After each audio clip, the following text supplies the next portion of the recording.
संभाजी विश्वास पाटील लिखित कादंबरीचे मराठी वाचन. शृंगारपुरात भाग 1. ताळामाळांच्या गर्द हिरव्या दाटीचा आणि असंख्य मंदिरांच्या शिखरांनी नटलेला संगमेश्वराचा परिसर मागे सारत डावीकडे वळायचे. तेथून छोट्याशा शास्त्री नदीच्या काठाने पुढे जायचे. काही कोसांच्या अंतरावरच दूर उंच पहाडांच्या खोबणीत शृंगारपूर वसले होते. एकेकाळची ही सुर्व्यांची राजधानी. त्यांच्यानंतर शिवरायांनी हा प्रदेश पिलाजीराव शिर्के यांच्या ताब्यात दिला.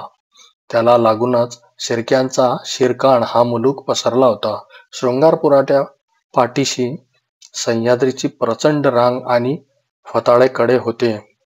अत्यंत अडचणीचा आणि वसपलीचा हा मुलूक दिवसाही अंधारून जायचा, भीतीदायक वाटायचा.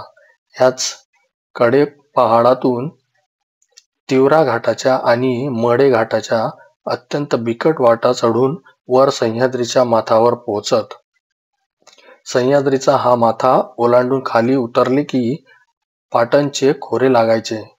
त्याच्या दूर पलीकडे कुऱ्हाडचा मुलूक दिसायचा. तिवरा आणि मडे घाटातल्या सरळ उंच काटकोनी वाटा खूप बिकट आणि अरुंद होत्या. कोकण बंदरातला माल येथून बैलांच्या पाठीवर देशात पोहोचवायचे. वाघालाही एकट्याने वावरताना भीतीने घाम फुटावा असे निबिड अरण्य इकडे होते. त्यामुळेच बैलांचे चारण नेताना नंग्या तलवारी आणि भाले घेतलेले 50-60 जण चारणाबरोबर पुढे जात. अन्यथा या दुस्तर वाटांच्या नादाला फारसे कोणी लागत नसे. शृंगारपुरात सुमारे 15-20 हजार लोक राहत. गावामध्ये सरदार आणि मानकऱ्यांचे 60 भर मोठे वाडे होते. गावाच्या मध्यभागी एक मोठा ओढा होता. त्याच्या काठावर सूर्यराव सुर्व्यांचा टोलेजंग वाडा होता. सूर्यानंतर त्यांचे जमात शिर्के वाड्यात आले. तीच शंभूराजांची सासरवाडी. त्या वाड्याशेजारीच शिवरायांनी एक भव्य राजप्रसाद बांधला होता. त्यामध्येच शंभूराजे, येशूबाई आणि दुर्गादेवी राहत होते. गावाच्या मधोमध 2 मोठ्या बागा, काटकोनी रस्ते आणि कारंजी होती. बागाच्या पल्ल्याड सुलतान हवेली होती. तिच्यामध्ये युवराजांचे दोस्त कवी कलश निवासास होते. शृंगारपूर हे शाक्तपंथीयांचे शक्तिपीठ बनले होते. तंत्रमंत्रांनी विद्या जाणणारे अनेक कुऱ्हाडे ब्राह्मण शृंगारपूर परिसरात राहत असत.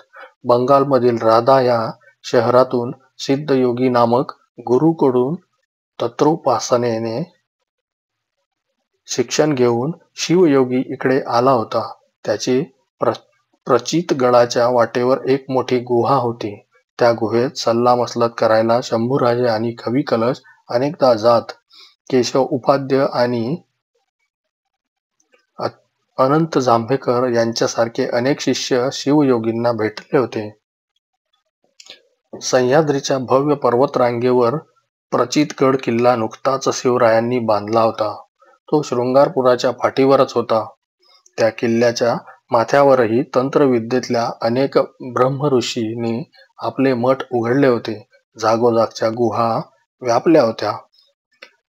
नाराज शंभूराजांकडे पाहून एकदा येशूबाई बोलल्या, युवराज, आमचा मामांजी साहेबांवर भरवसा आहे. ते एकदा कर्नाटकातून परतले की सारे काही क्षेमकुशल होईल. आणि तोवर काय? शृंगारपुराचा इतका देखणा अवीट परिसर आहे. आपल्या सोबत कवी कलशांसारखा प्रतिभावान मित्र आहे. आणि आपण तर फक्त युवराजच नव्हे, सरस्वती पुत्रही आहात. या इथल्या निसर्गात आपल्या शब्दांना सोन्याचे पंख फुटतील. वा, आमच्यापेक्षा आजकाल तुमच्याच ओठांवर सरस्वती नाचते. शंभूराजे हसून बोलले. येशूबाई ही स्वतः अपमानाने आणि अवहेलनेने आतून पोळून निघत होत्या. त्या जेव्हा रायगडावरून इकडे येण्यासाठी पालखीत बसल्या तेव्हा गवाक्षातून उपहासाने त्यांच्याकडे नजर टाकणाऱ्या सोयराबाईंना त्या विसरल्या नव्हत्या. मात्र शंभूराजांसारख्या रोखठोक स्वभावाच्या अपमान अगर अन्यायाने सहज कापरासारख्या पेटणाऱ्या हळव्या तितक्याच कठोर, समंजस पण तितक्याच शीघ्रकोपी नवऱ्याला सावरणे हे त्यांचे प्रथम कर्तव्य होते. संकटाची सवय करून घेणे आणि त्याच्याशी 2 हात करणे हे अगदी बालपणापासून येशूबाईच्या अंगवळणी पडले होते. जगरीतीप्रमाणे वयाच्या 6व्या-7व्या वर्षीच त्यांचा शंभूराजांशी विवाह झाला होता आणि स्वराज्यावर संकटांशी त्यांच्या भावजीवनाची नाळ जोडली गेली होती. महाराष्ट्रावर मोगलांचे पहिले मोठे आक्रमण चालून आले होते, तेव्हा पुरंदरच्या अपमानास्पद तहावर शिवाजीराजांना निमूट स्वाक्षरी करावी लागली. शिवाय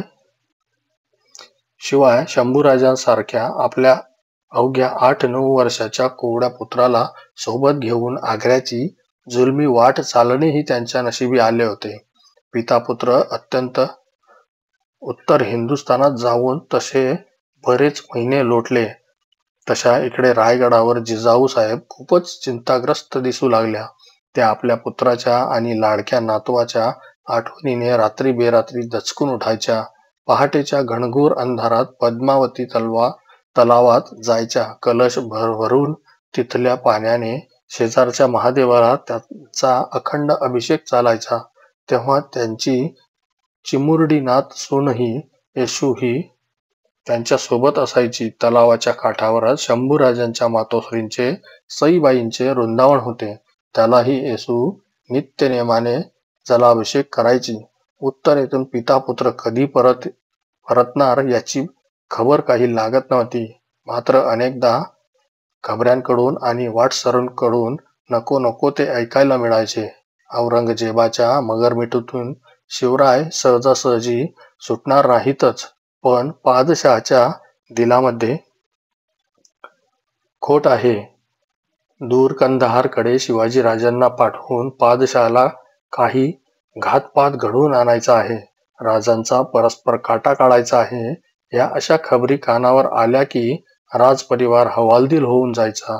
समोरच्या पद्मावती माचीवरून कोंढाण्यावरचे निशाण दिसायचे. त्या बाजूच्या दरीतून राजगडाच्या माथ्यावर येणारे ढग दिसले की येशूबाईचेही मन विषण्ण व्हायचे. डावीकडे दूर दिसणाऱ्या जेजुरी गडावरच्या खंडेरायाला येशू धावा घालायची. बघता बघता पाऊस काळ संपला. आभाळात ढगही दिसेनासे झाले. रानातले ओढे झरे आटले. पाण्याच्या झोतावर नाचणाऱ्या ओल्या गवतानेही रंग बदलला. ते करडे पिवळे दिसू लागले. तसा जिजाऊ आणि येशूचाही धीर सुटला. आचड भरलेल्या गायीने वासराच्या ओढीने खुटांच्या भोवती गरगरा चकरा घेत हंबरावे तशी जिजाऊंची करुण अवस्था झाली होती. राज्यावरच्या आणि परिवाराच्या महासंकटाने दोघींचा जीव तीड तुटत होता. दोघेही देवघरात तासनतास दिवसेंदिवस बसून राहू लागल्या. एके दिवशी महालाच्या दरबारात लंब्या भगव्या कफण्या घातलेल्या गोसाव्यांचा एक तांडा आला. देवघरात बसलेल्या जिजाऊंकडे छोटी येशू धावत गेली आणि त्यांच्या खांद्यावर हात ठेवून सांगू लागली, आजीसाहेब, त्या गोसाव्यांना आपली भेट घ्यायची आहे. त्यातला एक गोसावी तर तुमचं दर्शन घेतल्याशिवाय जायचंच नाही म्हणतो. अगदी हटून बसला आहे. जिजाऊ क्षीण पावले टाकत बाहेर आल्या. गोसाव्यांच्या जथ्यातला लांब कुरड्या केसांचा बिना दाढीचा एक गोरापान गोसावी जिजाऊच्या समोर येताच पुढे धावला. त्याने जिजाऊंच्या पायावर आपले मस्तक ठेवले तेव्हा त्याच्या मुखातून हुंकारल्यासारखा स्वर बाहेर पडला, आऊसाहेब. त्या हुंकाराबरोबर जिजाऊ चटकन पुढे झाल्या. त्यांची शिवबा म्हणत गोसाव्याचं रूप घेतलेल्या शिवबाला मिठी मारली. अखेर औरंगजेबाच्या पौलादी पिंजऱ्याच्या कड्या तोडून राजे पाखरासारखे गडावर येऊन दाखल झाले होते. सनई चौघडे आणि 6 धन्यांचा कल्ला वाढला. राजगडाच्या बुरुजावरून विजयाच्या तोफा दमदमू लागल्या. धडामधूम धडामधूम असा आवाज देऊ लागल्या. गडावरची रयत, स्वार शिपाई सारे आनंदातिशयाने नाचू लागले. राजधानीत धडधडणाऱ्या तोफांचा अंदाज भोवतालच्या परिसरातील 32 किल्ल्यांना लागला आणि प्रत्येक गडावरच्या तोफा दणक्यानेच प्रतिसाद देऊ लागल्या. सर्वत्र दसरा दिवाळी सारखा आनंद पसरला. येशूची भिरभिरती नजर मात्र शंभूराजांना शोधत होती. कुठे थांबलेत ते, कुठे गेलेत ते. जिजाऊही अस्वस्थ होत्या. त्यांनी काळजीच्या सुरात विचारले, शिवबा एकटाच आलास की काय तू? अरे माझा शंभूबाळ कुठं आहे? शिवाजीराजे चमकले. सारवासारव करत ते बोलले, आऊसाहेब इथं सर्वांच्या समोर कशाला? रात्री बोलतो तुमच्याशी. शिवरायांच्या त्या अस्पष्ट उद्गारांनी येशू मनातून तशी भयभीतच झाली. असे कोणते रहस्य आहे की जे राजांनी लपवावे? दुसऱ्या दिवशी सकाळी महादेवाला मोठा अभिषेक झाला. गडावरच्या आणि बुरुजांवरच्या सर्व लहान थोर देवतांची पूजा झाली. सर्व रयतेला सामूहिक मिष्टान्न दिले गेले. तिसऱ्या दिवशी सकाळी प्रातःकाळी महाराज आपल्या खाजगीकडील मोठ्या देवघरात बसले होते. त्यांच्या शेजारी जिजाऊ साहेब आणि शंभूराजांच्या सर्व सावत्र माता बसल्या होत्या. महाराजांनी छोट्या येशूला जवळ बोलवले. ये बाळा, अशी इकडे ये. राजांनी तिला आपल्या मांडीवर बसवून घेतले. येशूची 7 वर्षाची उमर आणि तिच्या अंगावर मात्र मोठ्या लुगड्यांचा भार. त्यामुळेच ती जत्रेतल्या एखाद्या बाहुलीसारखी होती.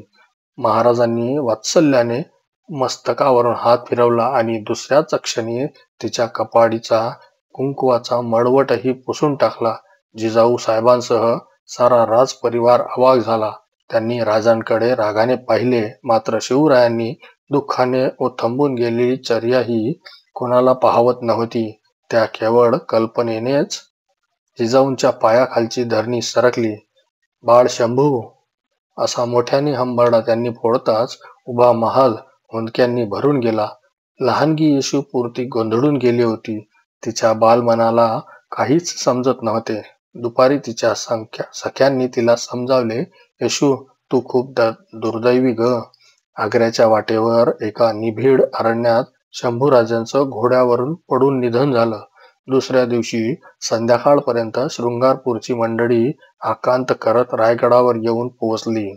लेकीवर ओढवलेल्या त्या दुर्दैवी संकटाने पिलाजीरावांचे जणू कंबरडेच मोडले होते. शिवराय त्यांची कशीबशी समजूत घालायचा प्रयत्न करीत होते. औरंगजेबाच्या सैतानी सापळ्यातून महाराज परत आले म्हणून रयत राजांच्या भेटीसाठी राजगडाकडे झुंडीनं येत होती. परंतु शंभूराजांच्या निधनाची वार्ता ऐकताच सारेजण दुःखाने काळवडून जात होते. जिजाऊच्या गळ्यामध्ये गळा घालून सोयराबाई धाय मोकळून रडत होत्या. त्यावेळी त्यांच्या पोटी पुत्ररत्न नव्हते. त्यांनी शंभूराजांनाच स्वतःचा लेक समजून डोळ्यातल्या बाहुल्यांसारखे जपले होते. त्यांच्या दुःखाला तर पारावारच नव्हता. राजगड शोकमग्न झाला होता. 12 मावळात आणि 36 नेरांत दुःखांचे लोण पसरले होते. शिवाजीराजांच्या समवेत पांढऱ्या शुभ्र घोड्यावरून दिमाखामध्ये अनेकदा सफर करणारा स्फटिकासारखा शुभ्र मोहरा, जितका देखना तितकाच जुरा बावरा दिसणारा शंभूबाळ यापुढे कधीच बघायला मिळणार नाही, या कल्पनेने सामान्य स्वार राऊतांनाही रडू फुटत होते. महाराजांनी शंभूराजांच्या अंत्यसंस्काराची सर्व तयारी केली. जोधपूर, जयपूर पासून ते दक्षिणेत जिंजीपर्यंतच्या अनेक राजांनी शिवरायांना शोकपत्रे पाठवून दिली होती. अंत्यसंस्कारानंतरचे सर्व विधी पार पाडले जात होते. राजांनी सहस्र ब्राह्मण भोजने घातले. भिकाऱ्यांना, गोसाव्यांना मोठा दानधर्म केला. येशू दुःखाने कोमिजून गेली. पाठशाळेतला आपला वर्गमित्र, सूरपारंब्यांचा खेळातला सखा आणि ज्याला नवरा म्हणून साऱ्या मैत्रिणी चिडवायच्या, ते लढीवाढ शंभूराजे कधी भेटणार नाहीत या कल्पनेने ती उदास झाली होती. एका सायंकाळी जिजाऊ साहेबांच्या गळ्याला मिठी मारत येशू बोलली, आजीसाहेब आम्हाला सती जायचं आहे.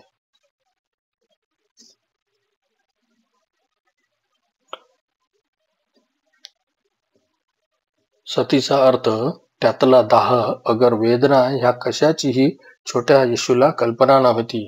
मात्र मृत पतीला मोक्षप्राप्ती व्हावी म्हणून त्याच्या सन्मानासाठीच आर्य स्त्रीने स्वतःला पेटत्या चितेवर लोटून द्यायचे असते. या बलिदानाच्या पोटात खूप मोठे पावित्र्य असते, अशीच येशूची सात्विक भावना होती. बरे, पोर वयातील एखाद्या स्त्रीने सती जायचा निर्णय घेतला तर त्याला मोठ्यांचा विरोध असायचा नाही. उलट सासर आणि माहेरची मंडळी ही मिळून अशा मुलीला जुलमाने चितेमध्ये फेकून देत. अर्धवट भाजलेली स्त्री किंचाळ्या फोडत आगीच्या लोळातून बाहेर पडून लागली तर तिचे आप्त तिला भाल्याच्या टोकाने अमानुषपणे पुन्हा आत ढकलून देत. येशूच्या निर्णयाला माहेरच्या शिर्के मंडळींनीही कोणताच विरोध दर्शविला नव्हता. येशूच्या त्या निर्णयाने शिवाजीराजे कमालीचे अस्वस्थ झाले. त्यांच्या डोळ्यात अश्रू तरळले. तिला पोटाशी धरून स्वतःची लेक म्हणूनच तिचा मुखा घेत ते सांगू लागले, चिंता नको करू पोरी, देव तुझं कल्याण करेल. माझे स्वामीच गेले, आता कसलं कल्याण? येशूबाईंचे डोळे अखंड गळत होते. येशू काही केल्या बदेना. शेवटी शिवरायांनीच एखाद्या देवमूर्तीपुढे नतमस्तक व्हावे तसे छोट्या येशूसमोर हात जोडले. ते करुण दृश्य पाहून साऱ्यांची हृदय हेलावली.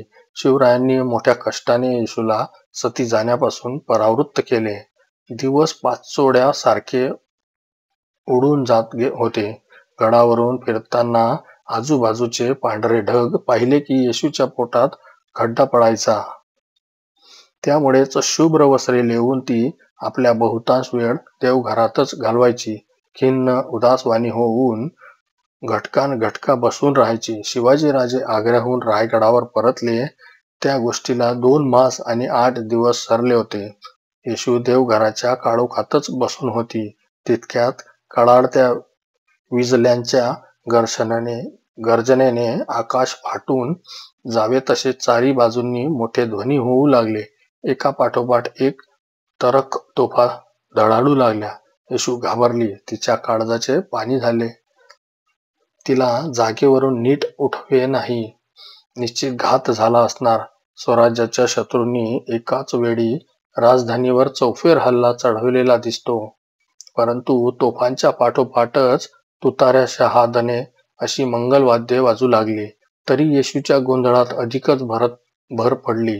तितक्याच येशूला शोधत सोयराबाई देवघराकडे धावत धावत येताना दिसल्या. त्यांच्या हातात साखरेची परात होती. चेहऱ्यावर हास्याच्या लाटा फुटल्या होत्या. त्यांनी पुढे होऊन आनंदातिशयाने येशूला कडकडून मिठी मारली. तिचे असंख्य मुखे घेत त्या ओरडल्या, येशू, आम्हाला शंभूराजा आला ग.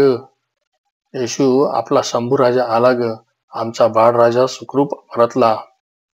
मात्र त्या आनंद लाटेचा तडाखाच एवढा जबरदस्त होता की त्यापुढे येशू टिकली नाही. मूर्छित होऊन तिथेच जागेवर कोसळून पडली.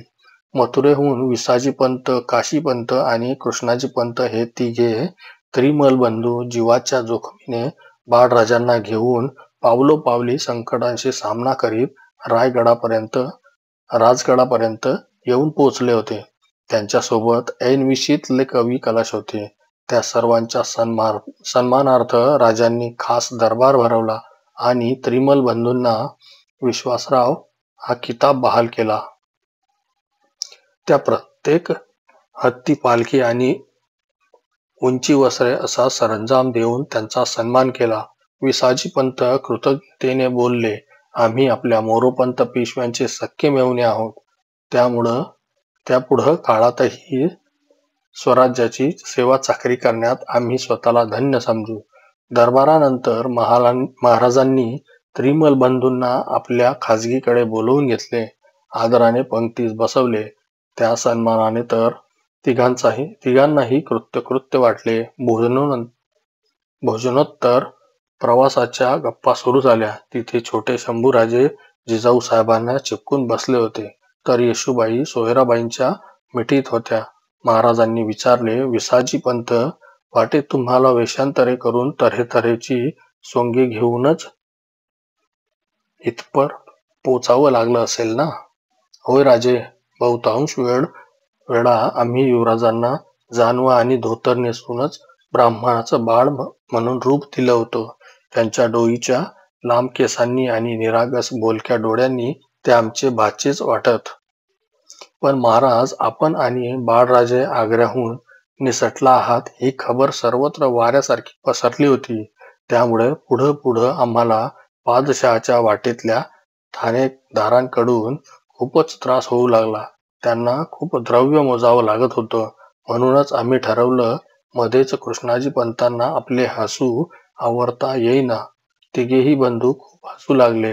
तसे शंभूराजे लाजून गोरे झाले.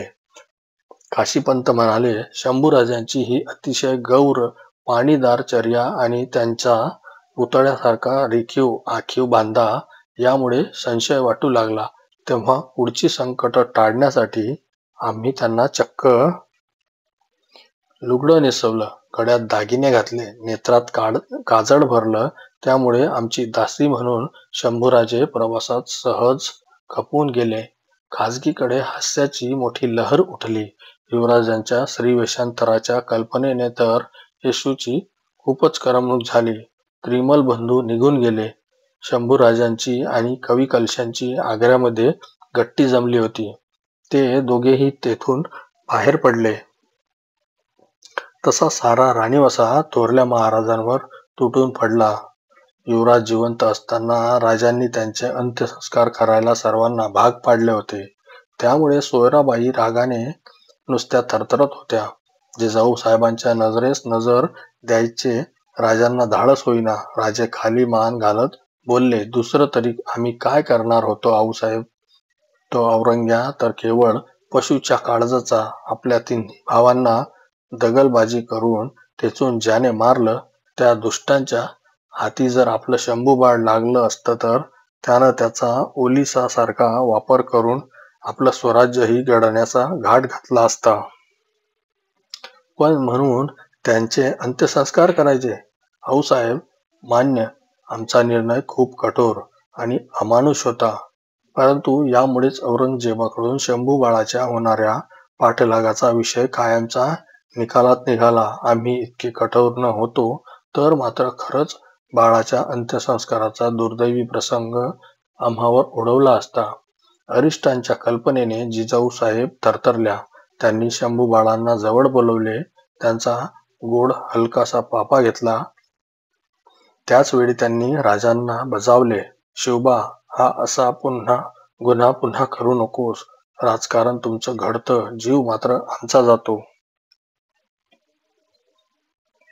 शृंगारपुरात भाग 2. शृंगारपुराचा सुपाने पडणारा पाऊस असा धुव्वाधार होता की 4 हातांवरचा मनुष्य उघड्या डोळ्यांना दिसायचा नाही. एकदा राने, झाडे, सारा परिसर झोडपून पावसाची धुव्वाधार सर निघून जायची. पण धुक्याच्या दाटीतून पाठीवरचा प्रचितगळाचा बेलाग कळा दिसायचा. तिथे उगवून खाली घोड्यासारख्या उड्या घेत प्रचंड वेगाने धावणारी शास्त्री नदी आणि बाजूचे अनेक ओढे, तेथे प्रचंड धबधबे आणि पाण्याचा खडखडाट. निसर्गाची ती अद्भुत जादू पाहताना युवराजांच्या डोळ्याचे पारणे फिटायचे. वर्षातून गौरीच्या सणाला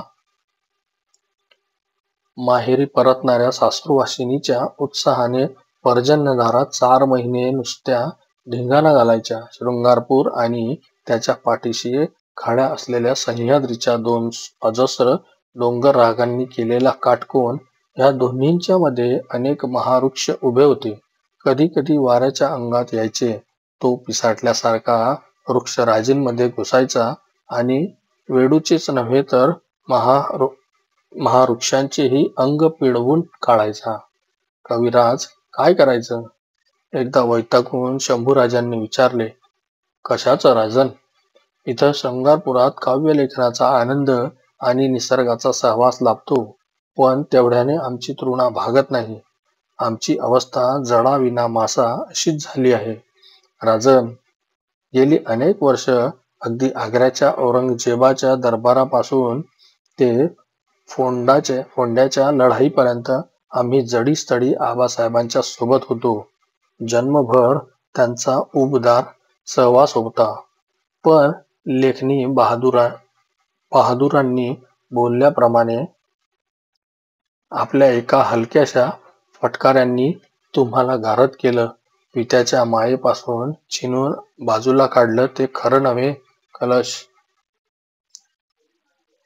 बिलकुल कविराज, पण आमच्या माहितीनुसार आबासाहेबांना कर्नाटकाच्या मोहिमेवरून माघारी वळायला अजून 1.5 ते 2 वर्ष लागतील.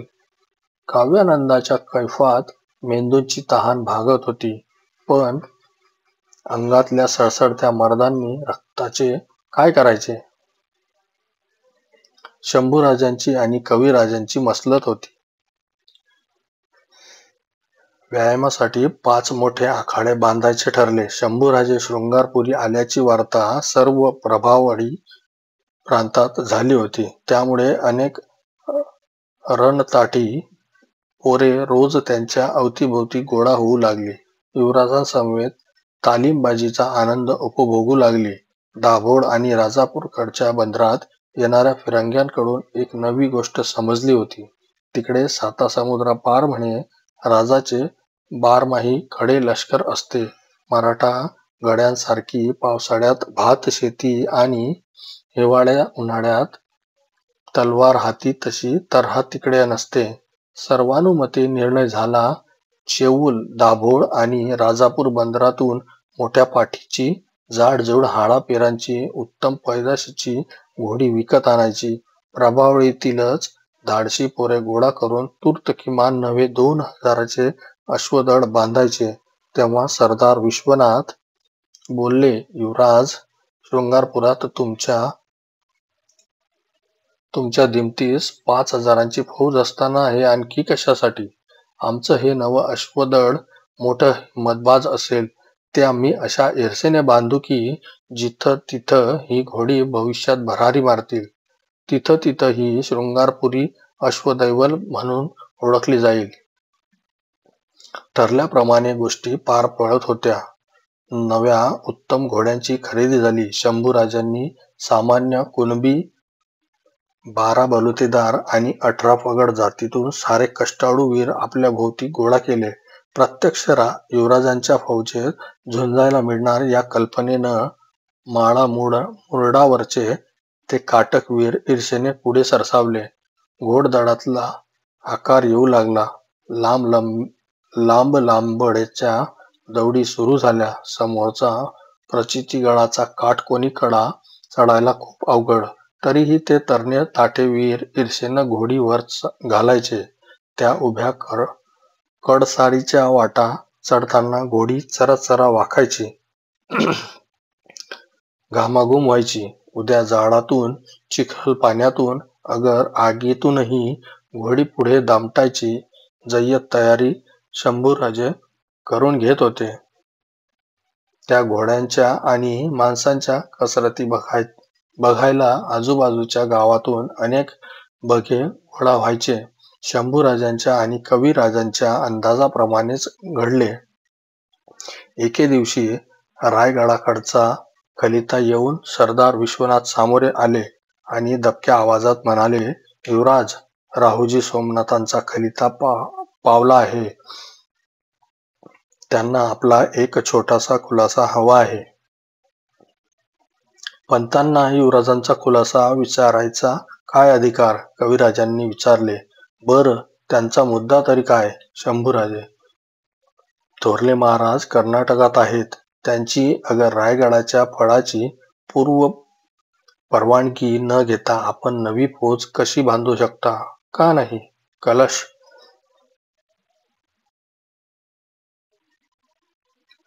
आपण उगाचच मध्ये बोलू नका. कविराज, सरदार विश्वनाथ डाफरले. का नाही? आमच्या वतीनं तेच बोलतील. ते आमचे गुरुबंधू आहेत, दिवार आहेत. शंभूराजे, विश्वनाथांचा ताठा मोठा कमी झाला. कविराजांनी सांगितले, सरदार विश्वनाथजी, आपण खुशाल कडवा रायगडाकडे म्हणावं. थोरल्या राजांच्या राज्याभिषेकात शंभूराजांना युवराज म्हणून वस्त्र बहाल केली गेली आहेत. धर्मपरंपरा आणि रूढीनुसार एखाद्या अष्टप्रधाना एवढा त्यांचा अधिकार असतो. ते आपल्या राज्याचा हिताचा कोणताही निर्णय घेऊ शकतात.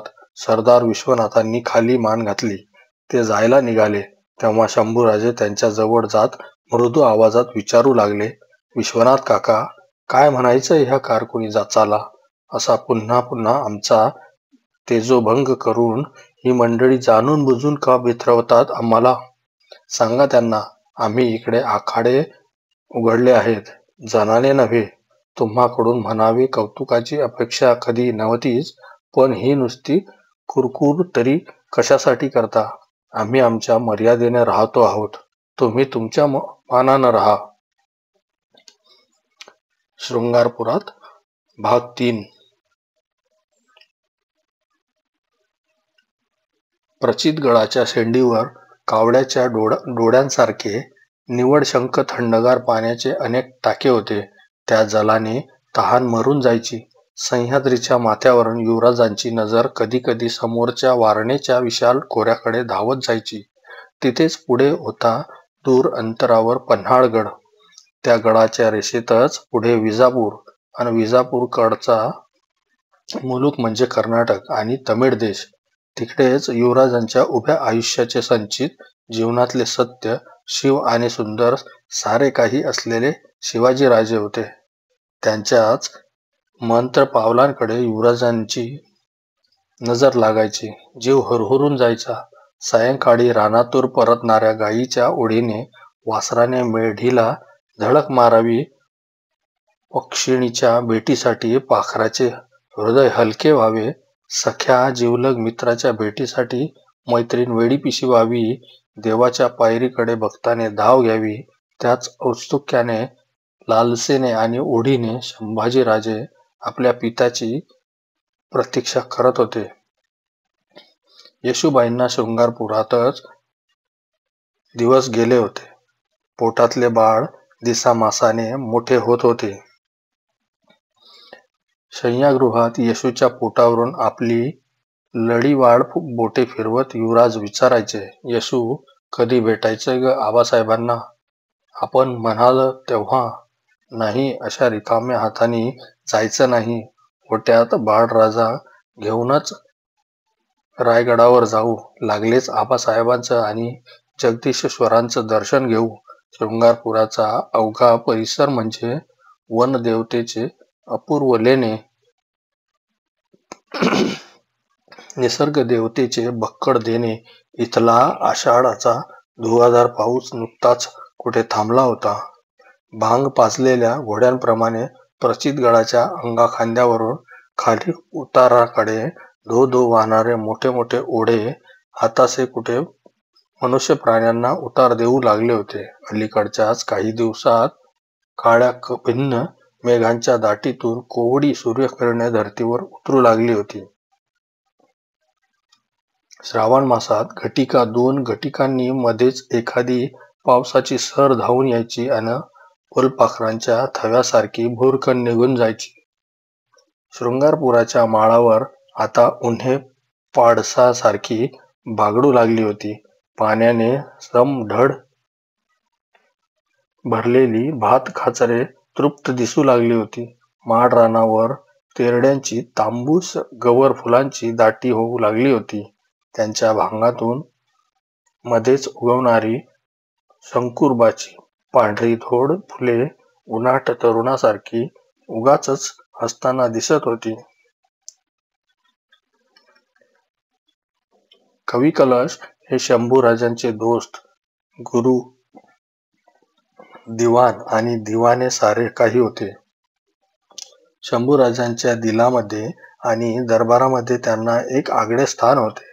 तसेच एका परदेशस्थाने प्रगतीच्या शिड्या चढून एवढे शिखरावर जाऊन पोचावे, हे इथे अनेकांना पाहवत नाही, याचीही त्यांना चांगलीच जाणीव होती. त्यामुळेच आपल्या हातून वावगे काही घडू नये म्हणून एकाकी कोंडल्यासारखे राहणेच कविराजांना पसंत पडायचे. संभाजीराजांच्या दरबारात कविकलशांचे महत्त्व दिसामासाने अधिकच वाढत होते. त्यामुळे दरबारातील अनेक होतकरू आणि महत्त्वाकांक्षी लोक कवी कलशांना द्वेष मत्सर करू लागले होते. शंभूराजे हा शब्द कलशांनी प्रथम आपल्या आयुष्यात ऐकला होता तो तेव्हा कविराजांनी ऐन विशीमध्ये प्रवेश केला होता. पण त्याच तरुण वयामध्ये त्यांनी ब्रज भाषेचा आणि संस्कृत भाषेचा असा सलोख अभ्यास केला होता की जणू काही दोन्ही भाषा भगिनी त्यांच्या घरामध्ये पाणी भरत होत्या. विशी आधीच एक उत्तम ब्रजभाषी कवी म्हणून त्यांना मान्यता मिळाली होती. मथुरा हे त्यांचे आजोड. आपल्या संस्कारक्षम वयात त्यांनी बनारस, प्रयाग, मथुरा येथील अनेक ज्येष्ठांच्या संमेलनांना हजेरी लावली होती आणि प्राचीन समकालीन कवींच्या कविता तसेच लोकगीते त्यांच्या जिभेवर होती. आणि बघता बघता ब्रज भाषेतील एक उत्तम कवी नुसता कवी नव्हे तर कवींच्या मैफलीतील एक कलश म्हणूनच कवी कलश असे त्यांचे नाव पडले. प्रयागच्या मुरलीधर शास्त्र्यांचा मुलगा म्हणजेच उमाजी पंडित म्हणजेच कलश. मुरलीधर शास्त्री हे विठोजी भोसल्यांपासून भोसले कुळाचे प्रयागमधील उपाध्याय होते. कविभूषण यांच्यानंतर उत्तर हिंदुस्थानात शिवाजी राजांचे जाहीर गोडवे गाणारे ते एक प्रकांड पंडित. त्यांच्या त्या एका गुन्ह्यासाठीच प्रयागच्या मोगली कोतवालीवर त्यांना एकदा बोलावून घेतले गेले होते. त्यांना दमबाजी केली होती. एके दिवशी कवी कलश रोजच्या प्रमाणे भल्या पहाटे संगमावर गेले. तेथे पवित्र स्नान आटोपून ओल्या वस्त्रांनिशी आपल्या वाड्यात परतले तेव्हा अंगणातल्या तुळशी वृंदावनाजवळ त्यांचे वडील मुरलीधर शास्त्री अस्वस्थ होऊन त्यांचीच वाट पाहत तिथे उभे होते. कलश आत येताच त्यांनी चटकन आपल्या वाड्याची कवाडे खिडक्या बंद करून घेतली. ते गंभीर पण हळू आवाजात बोलले, चल लवकर आटप. अधिक वेळ न दवडता घोडा बाहेर काढ. बाबा, इतकी कसली तातडी? रायगडाहून निरोप आलाय. शिवाजीराजे आपल्या शंभू नावाच्या पुत्राबरोबर येत्या काही दिवसातच आग्र्याला पोचणार आहेत. औरंगजेबाच्या कृष्णकृत्याचा राजांना भरवसा नाही. म्हणूनच भोसले कुळाशी इमान ठेवणाऱ्या उत्तरेतल्या 3-4 कुटुंबातील कर्त्यांना त्यांनी आग्र्याकडे जल्दीनं बोलावलं आहे. अशा कठीण प्रसंगी खरं तर मीच निघायला हवं, परंतु वार्धक्यामध्ये मला आता प्रवासाची ही दगदग सोसवायची नाही. कवी कलशांनी तात्काळ प्रवासास उपयुक्त अशा तुटपुंज साहित्याचे गाठोडे बांधले. सोबत पाण्यासाठी एक फिरकीचा तांब्या घेतला. मुरलीधर शास्त्री निरोप पावेवेळी कमालीचे भावविवश होऊन बोलले, आपल्या कुटुंबावर परंपरागत उपाध्याय म्हणून भोसल्यांची खूप मदार आहे. म्हणूनच तू शिवाजीराजांचं आणि त्यांच्या पुत्रांचं पडेल ते काम कर. आज परचक्रामुळं भयभीत झालेल्या हिंदुस्थानातल्या 33 कोटी देवदेवता शिवाजीराजांकडं मोठ्या आशेनं पाहतात. आपल्या पिताचा आदेश शिरसावंद मानून कवी कलशाने लागलेच आग्रा गाठले. तो शिवरायांच्या सेवेत दाखल झाला. एखादा देवपूजेच्या वेळी कलशांच्या मुखीचे शुद्ध संस्कृत पठण राजांनी ऐकले आणि त्यांची शंभूराजांकडेच तत्काळ नेमणूक केली. कलश शंभूराजांपेक्षा किमान 10 वर्षांनी वडील होते. शृंगारपुराच्या उमाजी पंडितांनी शंभूराजांना संस्कृत भाषेची गोडी लावली होतीच. मात्र कवी कलशांच्या सुमधुर आवाजातील संस्कृत आणि ब्रजभाषी काव्यपंक्ती ऐकताना युवराजांचे तन मन हरपून जाई. आग्र्याच्या वास्तव्यात त्या दोघांची अशी गट्टी जमली की कविराज आणि कामानिमित्त थोडेसे जरी बाजूला झाले तरी शंभूराजे हिरमुसल्यासारखे दिसायचे. आग्र्याहून जेव्हा थोरले महाराज बाहेर पडले तेव्हा शैल्याने आपले डोळे पुसत ते कवी कलशांना बोलले, आम्ही दक्षिण देशी चाललो तरी आमचा हा प्राणदिवा इकडे मागेच राहणार आहे. त्याची काळजी घ्या. महाराजांनी आपल्या करंगडीतील हिरव्या अंगठी खूण म्हणून कवी कलशांच्या हवाली केली आणि सर्वांचा निरोप घेतला. त्यानंतर कवी कलश आणि त्यांचा एक मित्र सक्सेना हे दोघजण आग्र्यात काही दिवस राहिले होते. गुप्त बातम्या काढत होते. एकदा त्यांना संशयास्पद स्थितीमध्ये भटकताना त्या नगरीच्या कौतवाने कोतवालाने कैद केले आणि आग्यामार देऊन आग्र्यातून हद्दपार केले. तेथून कवी कलश मथुरेला आपल्या आजोळी परतले. तिथे एका तिन्ही सांजेच्या वेळी त्यांनी एका कृष्ण मंदिरामध्ये ब्राह्मण बाळाच्या वेशातील कोवड्या शंभूराजांना पाहिले. त्यांनी त्यांना तत्काळ ओळखले, पण तिथे बाजारातच भपरा व्हायला नको म्हणून कवी कलश, अण्णाजी पंत, त्रिमलांचा पाठलाग करीत त्यांचा मुक्कामापर्यंत दपकत जाऊन पोचले. मथुरावासी त्रिमल बंधू युवराजांना घेऊन दक्षिणेकडे निघाले तेव्हा कविराजही त्यांच्या सोबतच निघून आले. पुढे कवी कलश आणि संभाजीराजे यांचा स्नेह उत्तरोत्तर वाढतच राहिला. युवराजांनी कविराजांकडून ब्रज भाषेतील अनेक छंदगीते समजून घेतली होती. कालिदास आणि भवभूती अशा नाटककारांच्या कलाकृतींचाही दोघांनी मिळून अभ्यास केला होता. कृष्ण, राधा, मीरा असे अवघे गोकुळ कविराजांच्या जिभेवर असायचे. त्यांच्या सहवासातच युवराजांना वाङ्मयाची गोडी लागली. कविराजांच्या सहवासात युवराजांनी नायिकाभेद आणि नखशिख, सातशतक हे आणखी 3 ग्रंथ लिहून काढले. ब्रज भाषेतील नायिकाभेद या ग्रंथराजात त्यांनी उच्चतम शृंगाराचे वर्णन केले. तसेच अनेक नायिकांचा वेध घेतला. ते नृपशंभू या नावाने काव्यलेखन करत होते. संस्कृत व ब्रज भाषेतील काव्यलेखनाचा कच्चा खर्डा तयार झाला की त्यावरून कवी कलशांची नजर फिरायची. संभाजीराजांनी कविराजांना आपले वाङ्मयीन गुरु मानले होते, त्यामुळे तेच त्यांचे पहिले रसिक आणि वाचक ठरत. त्यांच्या लेखनावर कवी कलशांचा सफाईचा हात फिरे. दिवसा कविराज युवराजांना फळावर भेटत. तेथे राज्यकारभार, प्रशासन, सुभेदारी, तवारीख, जासूदपत्रे अशा प्रशासनिक बाबी युवराजांकडून पार पडत. तिथे कविराज त्यांच्यासोबत असतच. परंतु सायंकाळी व रात्री युवराजांची काव्याची आराधना सुरू व्हायची. एकदा सरस्वतीच्या दरबारातील घंटा वाजू लागल्या की युवराजांना कैवल्याचा आनंद मिळायचा. राजकारण आणि काव्य अशा दोन्ही इलाख्यात गुरुशिष्यांची चौफेर मुलुखगिरी चालायची. शृंगारपुराच्या रम्य वास्तव्यास केवळ केशव पंडित, कवी कलश आणि शंभूराजांच्या काव्य मैफिली रंगायच्या. जरी शिवराय शंभूराजांना मागे टाकून दक्षिणेच्या मोहिमेवर निघून गेले होते, शंभूराजांच्या राजांवरचा राग तसा तत्कालिकच होता.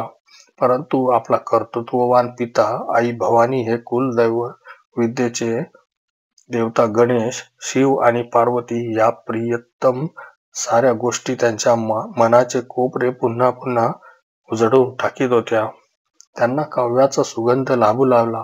शृंगारपुराच्या मुक्कामात शंभूराजांनी बुधभूषण नावाचा संस्कृत ग्रंथ लिहिण्याचा संकल्प जाहीर केला.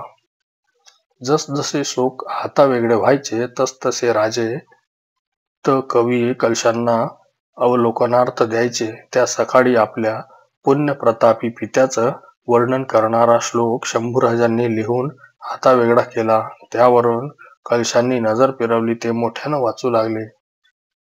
कलिकाल भुजंग मावलीड निखिल धर्म विक्षव्य जगतपती रंश तो व तापो तीर्ण शिवछत्रपती जय जयते.